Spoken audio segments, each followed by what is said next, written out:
Asante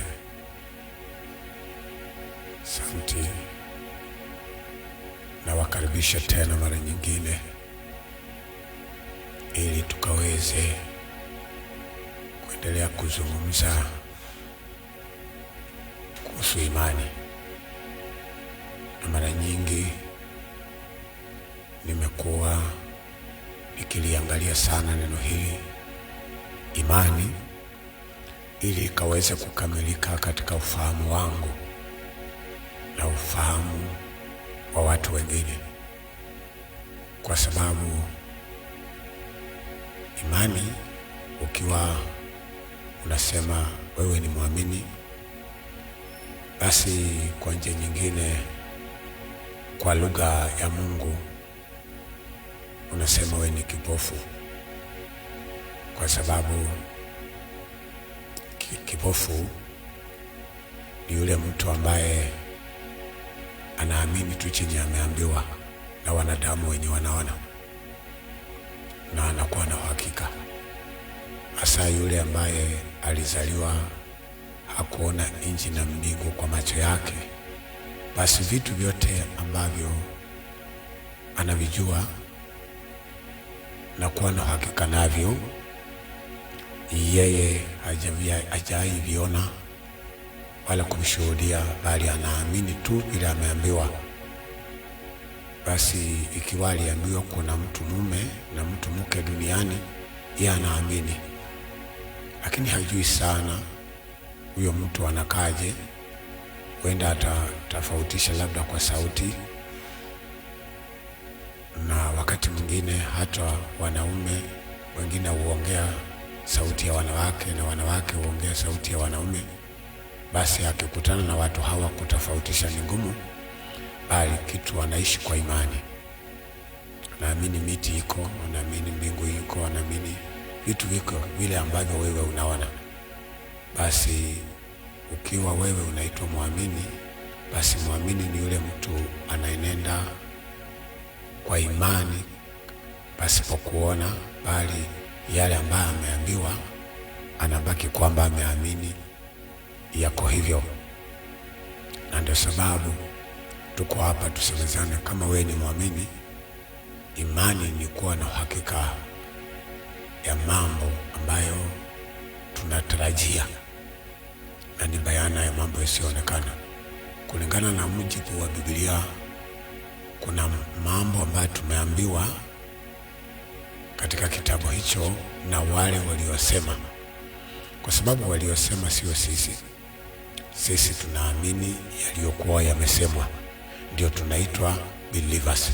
Kwa hivyo tunaitwa believers.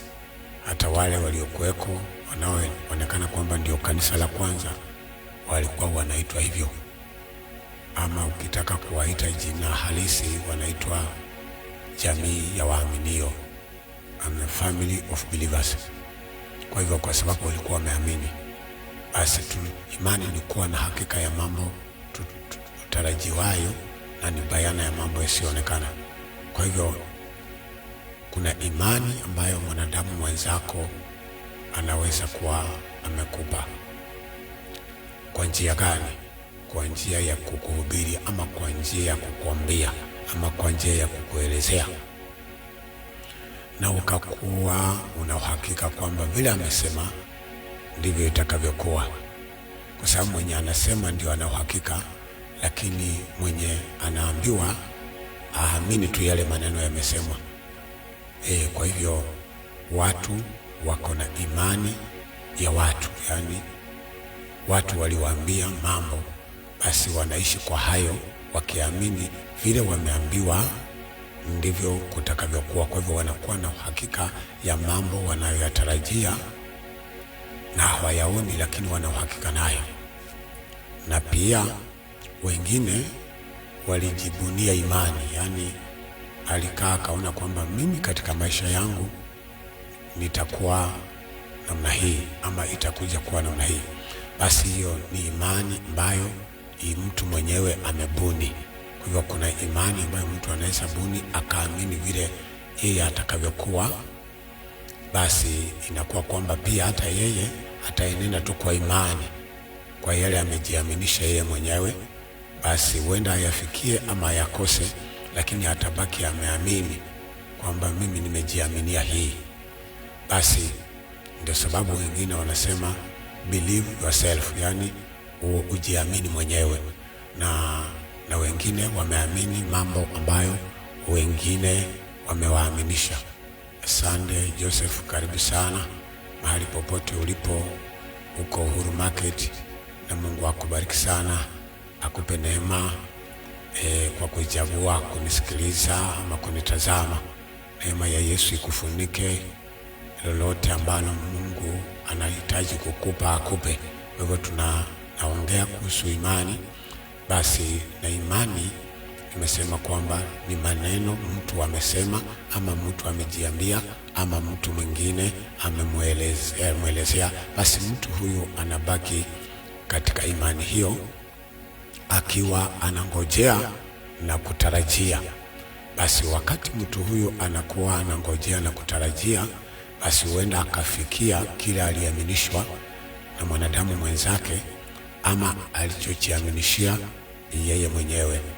Basi na imani nyingine ni maneno ya Mungu. Kwa hivyo maneno yenye yako katika kitabu kinachoitwa Biblia ni maneno ambayo tuamini yalitoka kwa Mungu. Basi na yalitoka kwa Mungu kwa namna gani?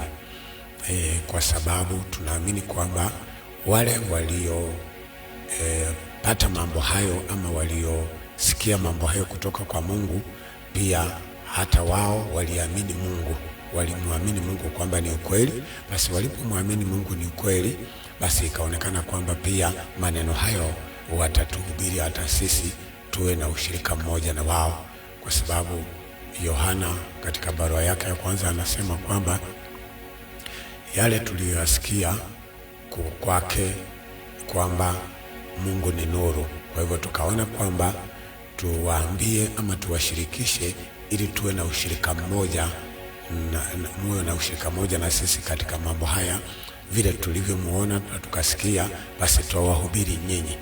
Kwa hivyo unaposema kwamba umemwamini Mungu, unaamini Mungu ambaye mwanadamu hajawahi muona, bali wanadamu wamemsikia tangu zamani.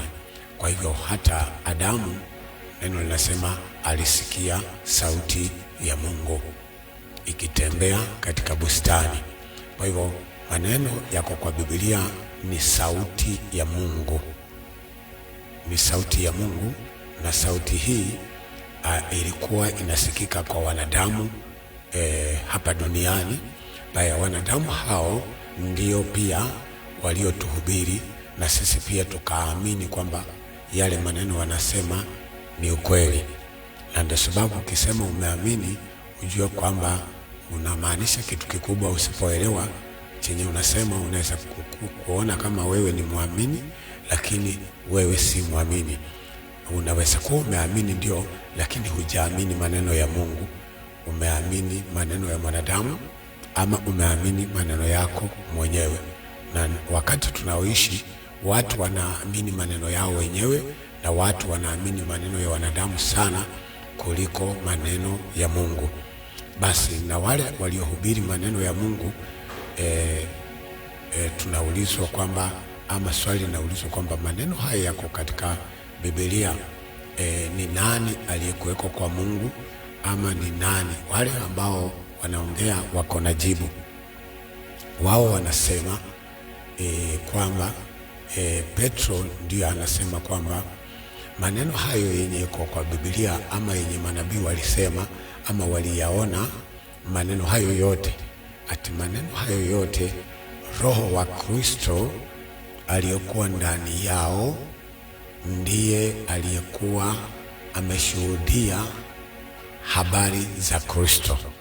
Yani Roho wa Kristo, yani Roho wa Yesu aliyekuwa ndani ya manabii, Roho huyo ndiye alishuhudia habari za Kristo na mateso yote yatakayompata na utukufu utakayokuwa baadaye.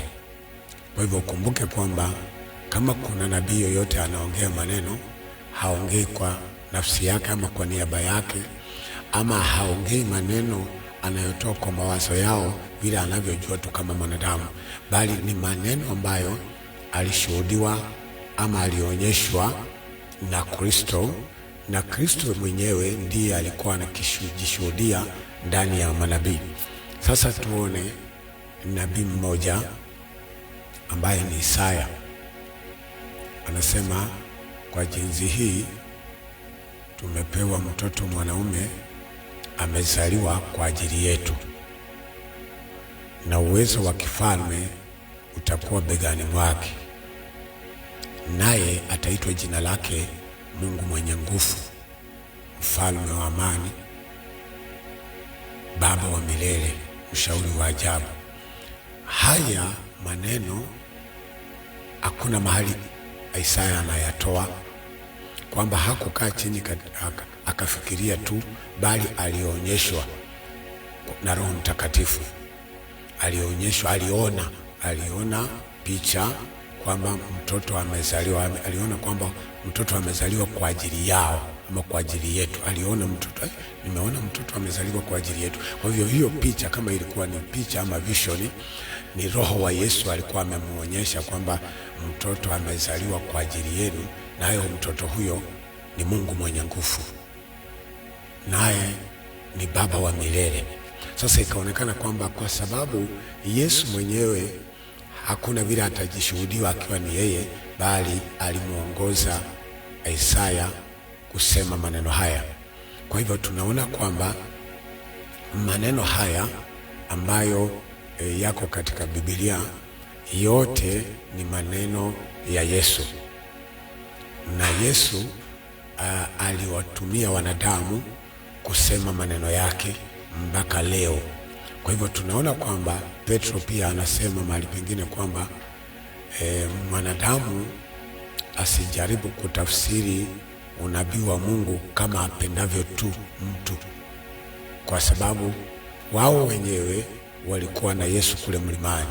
Kwa hivyo unabii sio hadithi iliyotungwa, ama maneno yenyewe kwa Biblia ni unabii na si hadithi iliyotungwa ambayo mtu anaweza kufasiri kama apendavyo yeye mwenyewe, bali maneno ya Mungu ni maneno ambayo wanadamu waliongea maneno ya Mungu wakiongozwa na Roho Mtakatifu. Kwa hivyo walinena maneno yaliyotoka kwa Mungu wakiongozwa na Roho Mtakatifu, na Roho Mtakatifu huyo ni Mungu, kwa sababu Mungu ni roho. Unaona sasa. Kwa hivyo inamaanisha kwamba wanadamu waliokuwa wanashuhudia habari za Mungu, wao walikuwa wameongea na Mungu, ama Mungu ameongea na hao kwa njia mbalimbali. Tunaona kwamba Ibrahimu anatushuhudia kwamba alikuwa katika njozi ya usiku, baada ya yeye kuwasilisha maombi kwa Mungu kwamba Mungu amjalie uzao. Basi walikutana na Mungu usiku akiwa analala.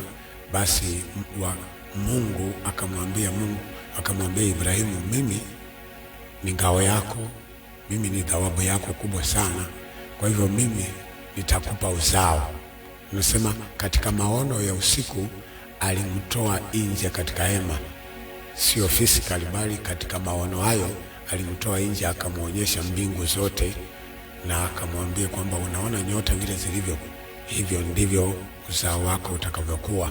Tena akamuonyesha habari za mchanga wa ufuoni, akamwambia uzao wako utakuwa kama mchanga wa ufuoni. Basi kitu ambacho Ibrahimu alifanya, alimwamini Mungu. Kwa hayo maneno hayo ndio imani. Kwa hivyo Ibrahimu alipoamini akahesabiwa kuwa muamini. Kwa hivyo inamaanisha kwamba imani hutoka kwa kuongeleshwa, ama imani huja kwa mtu kwa sababu kuna mambo ameambiwa. Sasa tunakuja hata kwako, kama kweli imani uko nayo, ni maneno uliambiwa. Na kama ni maneno uliongeleshwa na nani? Ulijiongelesha mwenyewe, uliongeleshwa na mtu, ama uliongeleshwa na Mungu? Na kama uliongeleshwa na Mungu, uliongeleshwa kwa njia ya namna gani, ili uweze kuwa umeamini Mungu, kwa sababu ili uweze kuwa umeamini Mungu mpaka uwe umeongeleshwa na Mungu. Na wakati kama huu ni nyakati ambazo kuna mchanganyiko ama mganganyo mkubwa sana, kwa sababu kila mtu yeye anadai kwamba yote yenye anaambia wanadamu yametoka kwa Mungu, na kila mtu pia anadai kwamba yote anayesema ni Roho Mtakatifu amemfunulia mambo hayo. Sasa ndio tunataka kujua kwamba ni ukweli, ili ijulikane kwamba mtu huyu ametoa maneno haya kwa Mungu, anafaa kuwa mtu wa namna gani, anafaa kuwa mtu wa aina gani, ndio tuwe na uhakika kwamba mtu huyu maneno ambaye ameongea yametoka kwa Mungu. Kwa sababu watu walitoka kwa Mungu. Tunaona kwamba Yohana Mbatizaji alitoka kwa Mungu, kwa sababu Yohana mtume wa Yesu ndiye anamshuhudia. Tena Malaki anamshuhudia. Malaki anamshuhudia kwamba kabla ya siku hiyo ya Bwana nitamtuma mjumbe wangu. Sasa Elia, hivyo ndio Malaki anasema. Naye Yohana anasema, mtume Yohana katika kitabu cha Injili ya Yohana anasema, palitumwa mtu ametoka kwa Mungu, jina lake Yohana. Basi tunaona kwamba mtu huyu Yohana anashuhudiwa na watu wengine hata kabla yake.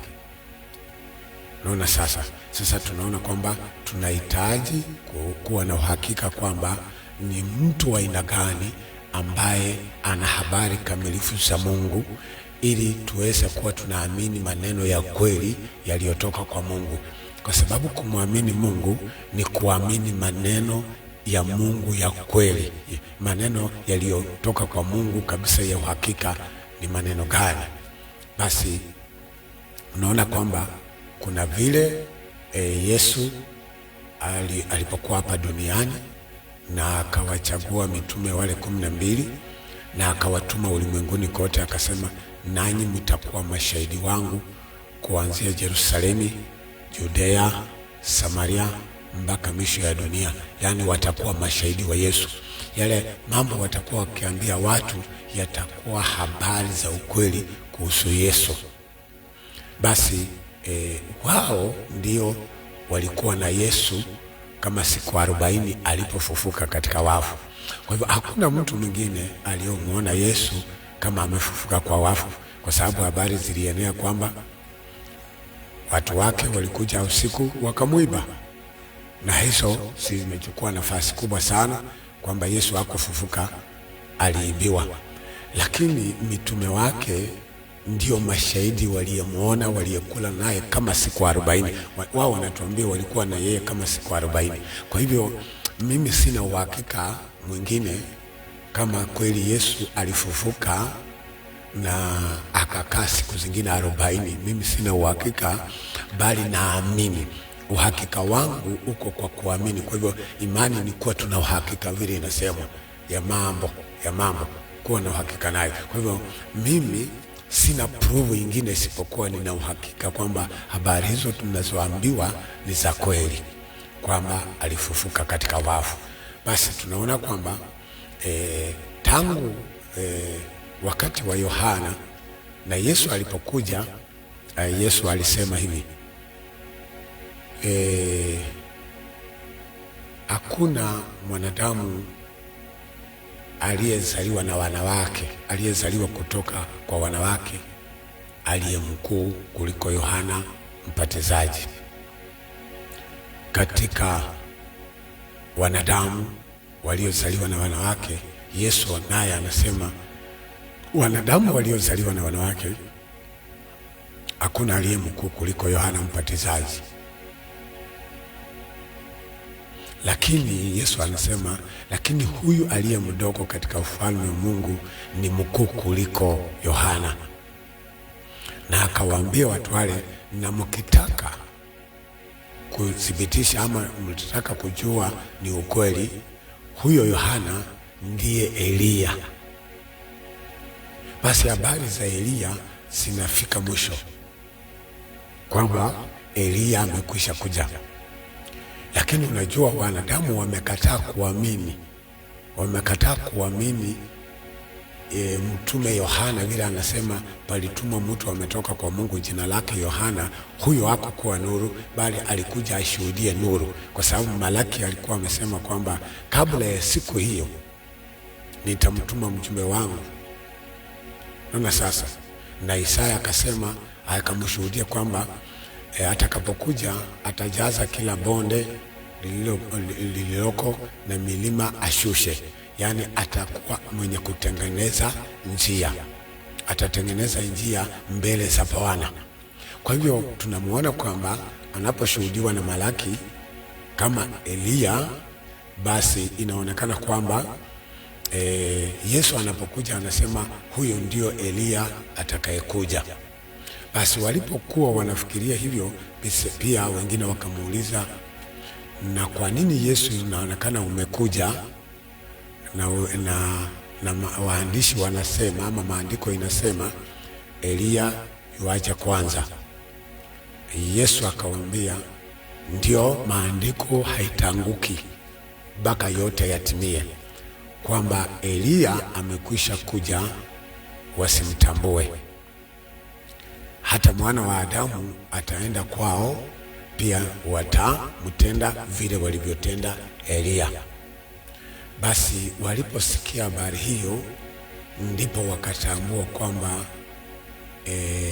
ni Yohana Mbatizaji ndiye Eliya. Basi ikaonekana kwamba Eliya amekwisha kuja, na Eliya huyo ndiye Yohana Mbatizaji alipokuja akifanya maandalio ya Bwana, kwa sababu yeye aliwaambia watu, mimi nawabatiza katika maji kwa ubatizo wa toba, lakini ajaye nyumba yangu ni mkuu kuliko mimi, alikuweko kabla yenu, yeye atawabatiza katika Roho na moto. Basi yeye akasema kwamba mimi nimewaelekeza katika toba, lakini anakuja mwenye kusamehe, yani Yesu. Basi tukifika pale, inaonekana kwamba Eliya amekwisha kuja, lakini ukweli wa mambo, hata watu bado wamekataa kuamini Eliya amekwisha kuja. Maana watu wamekuwa wakijitokeza wakijifanya Eliya, wawe ni Wahindi, wawe ni wazungu, wawe ni wa Kenya, wawe ni Wabukusu, wawe ni kina nani, watu tu wengi wawe ni Wajaluo. Kwa hivyo ni watu wangapi ambao wamejitokeza wakidai kwamba wao ndio Eliya na wametumwa wakuja kutengeneza njia ya Bwana. Wewe unajua, hata mimi sina haja ya kutaja mtu jina. Nina haja ya kusema kwamba wewe unapoamini habari za mtu ambaye anasema yeye ndiye Eliya, basi imani hiyo kweli ni ya kweli kulingana na maandiko.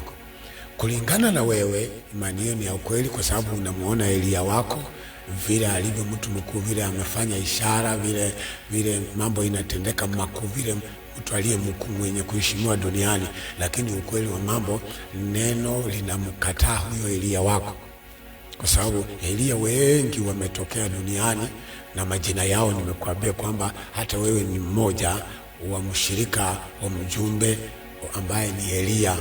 Kulingana na maandiko, huyo ni Eliya ambayo alijifanya kuwa Eliya, lakini Eliya aliyetumwa kutoka mbinguni ambaye ndiye Yohana Mbatizaji, yeye alikwisha kuja na akaandaa njia ya Bwana, na Bwana akakuja. Basi Bwana alipokuja, sikilizeni vile watu walisumbuka katikati ya Bwana na Eliya.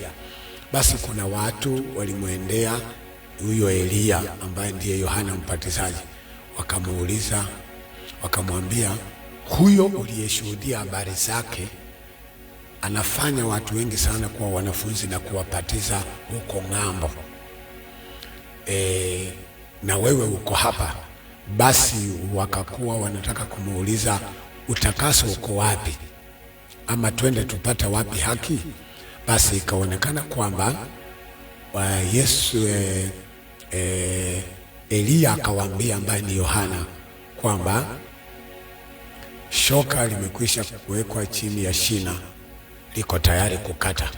Akawaambia kwamba rafiki wa bwana harusi ufurahia tu harusi ya bwana wake, lakini bwana wake akisha kuja, basi rafiki wa bwana harusi hana kitu.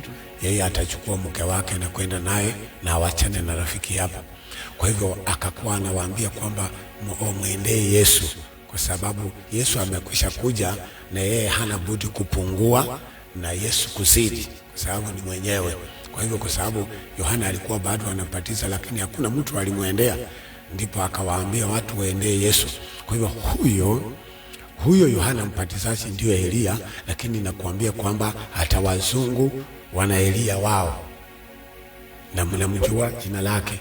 Hata sisi wa Kenya tuna Elia wetu.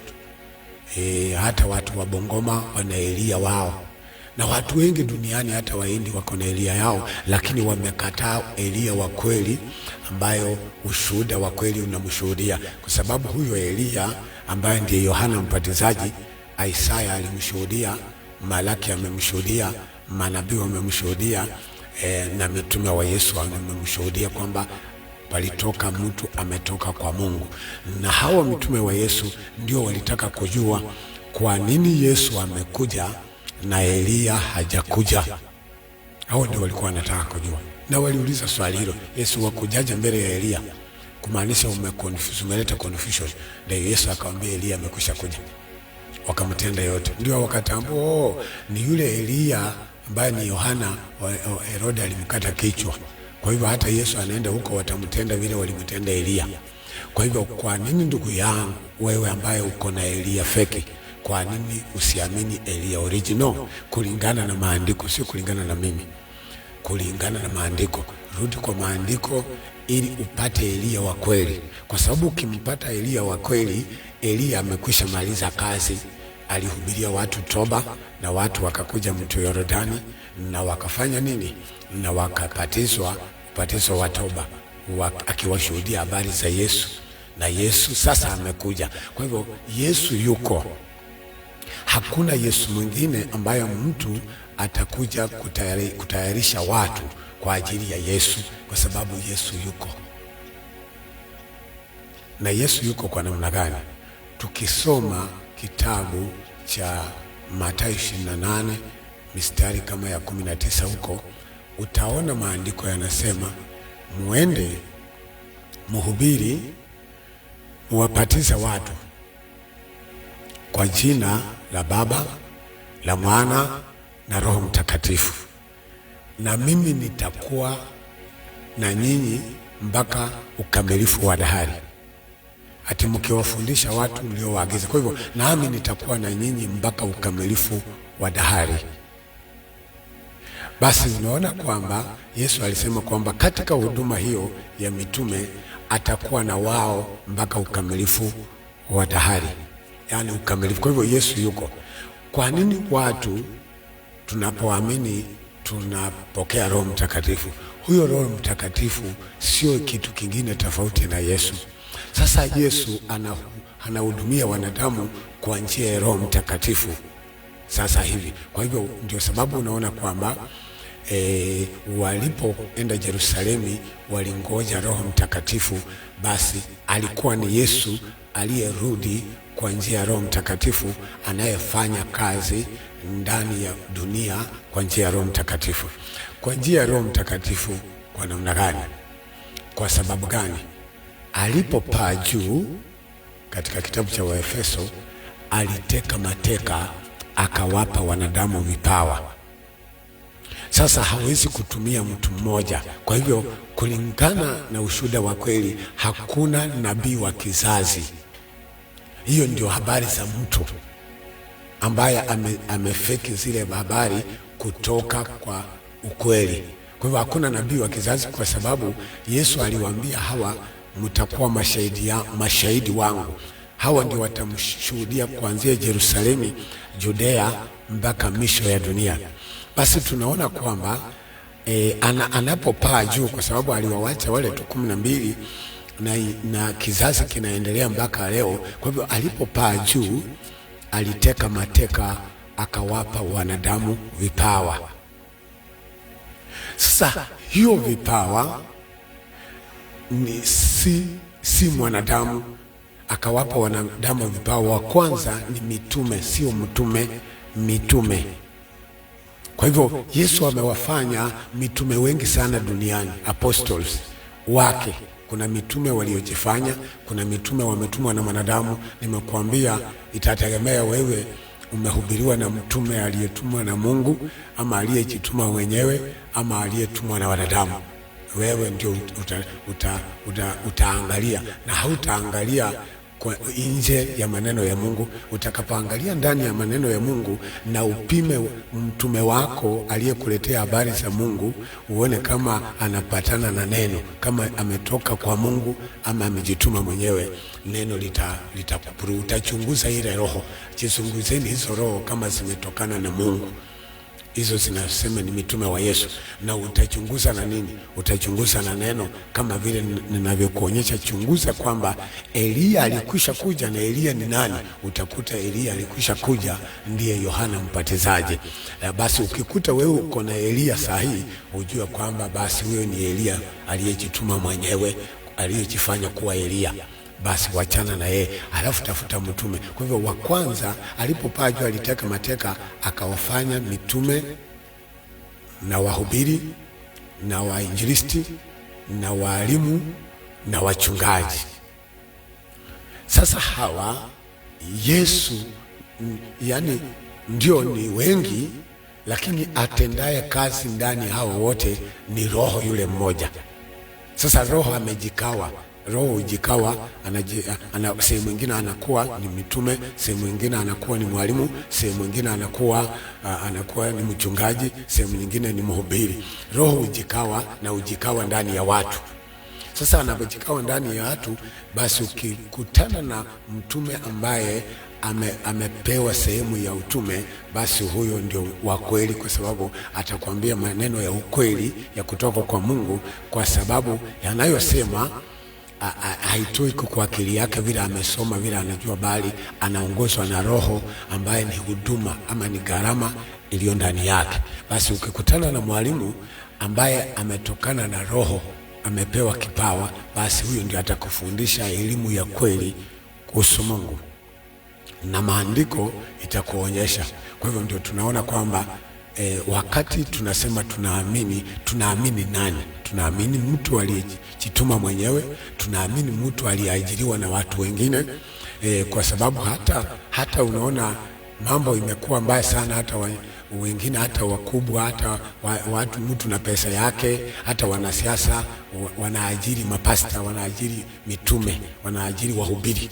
Yeye atajenga nyumba, anunue kiwanja, alafu aajiri mtu. Basi kweli huyo ametokana na Mungu?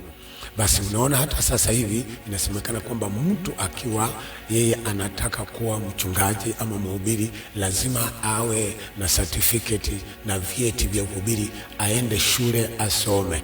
Basi unaweza kwenda ukasoma ukapata gharama ya roho ya utume ya apostol. Kwa hivyo gharama ya Roho Mtakatifu upatikana kupitia kusoma, ama upatikana kwa neema ya Yesu Kristo vile atakupata akujague yeye.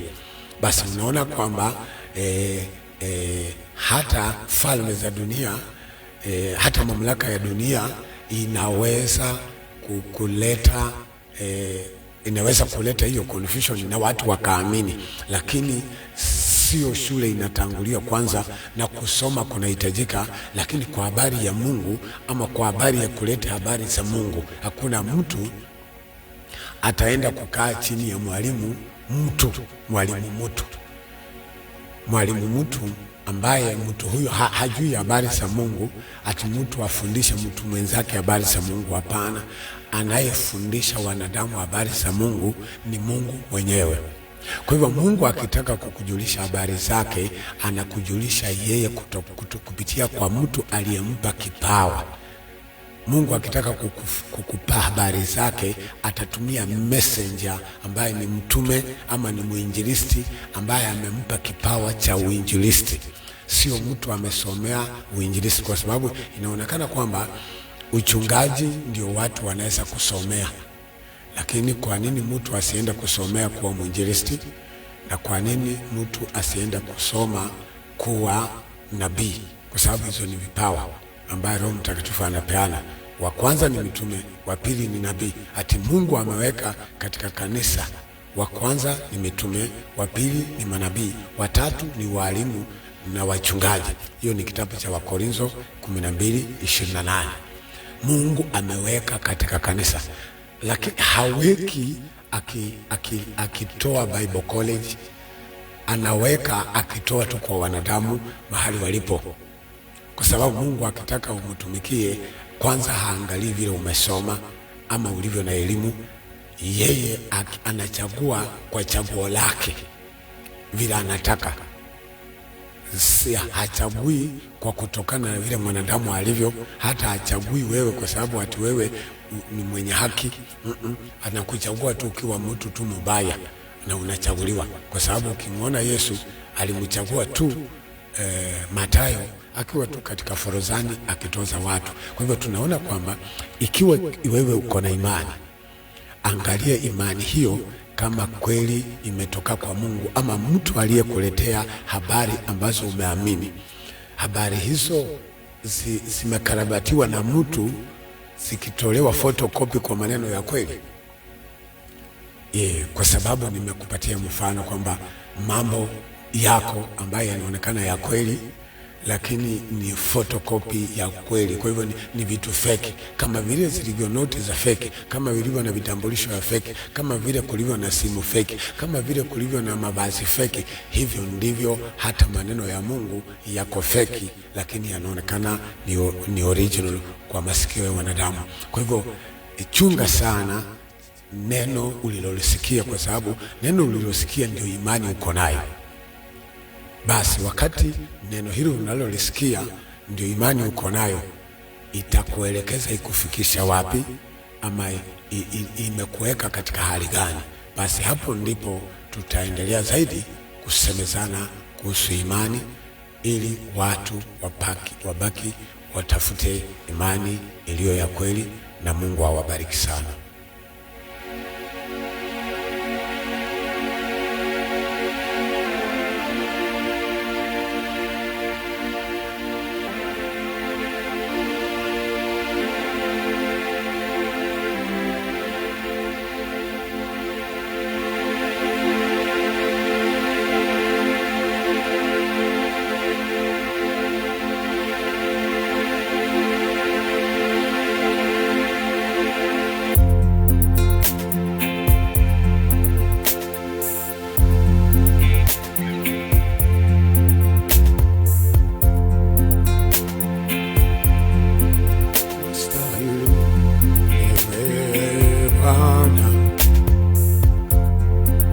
Wastahili ewe Bwana,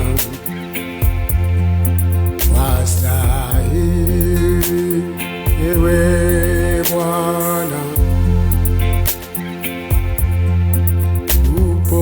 upokea utukufu. Wastahili, wastahili ewe